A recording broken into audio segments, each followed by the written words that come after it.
রাজনীতির খাতায় নাম লিখিয়েছেন সামাজিক যোগাযোগ মাধ্যমে স্বাস্থ্য বিষয়ক নানা পরামর্শ দানকারী কন্টেন্ট ক্রিয়েটর ডাক্তার তাসনিম জারা। জাতীয় নাগরিক কমিটিতে সিনিয়র যুগ্ম সদস্য সচিবের পদ পেয়েছেন তিনি।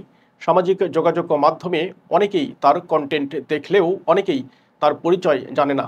তাসনিম জারা ১৯৯৫ সালে ঢাকা জেলায় জন্মগ্রহণ করেন। তার বেড়ে ওঠাও ঢাকায়।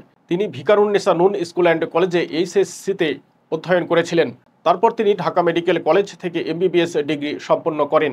পরবর্তীতে অক্সফোর্ড বিশ্ববিদ্যালয় থেকে ডিস্টিংশন অর্জন করে ডিগ্রি সম্পন্ন করেন। এছাড়াও তিনি নারীদের স্বাস্থ্য সম্পর্কে গভীর জ্ঞানের স্বীকৃতি স্বরূপ যুক্তরাজ্যের রয়্যাল কলেজ অব অবস্টেট্রিশিয়ান এবং গাইনোকোলজিস্ট থেকে ডিআরসিওজি ডিগ্রি অর্জন করেছেন।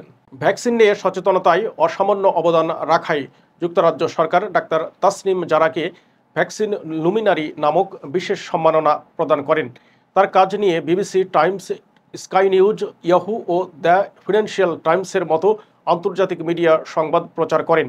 তিনি ২০২৪ সালে বিশ্ব স্বাস্থ্য সংস্থার ফাইডি হিসেবে স্বীকৃতি লাভ করেন।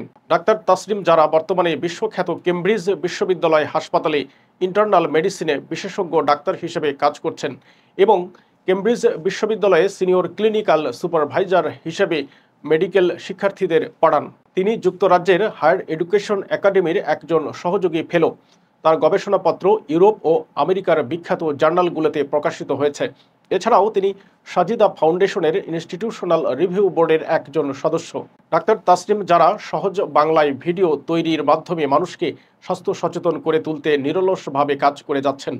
বিশ্বব্যাপী কোটি কোটি মানুষ নিয়মিত তার স্বাস্থ্য সম্পর্কিত ভিডিওগুলো দেখেন। এ পর্যন্ত তার ভিডিওগুলো ১ বিলিয়ন মিনিটেরও বেশি সময় ধরে দেখা হয়েছে এবং সোশ্যাল মিডিয়ায় তাকে ১ কোটিরও বেশি মানুষ ফলো করেন। জুলাই আন্দোলনেও সরব ছিলেন ডাক্তার তাসনিম জারা।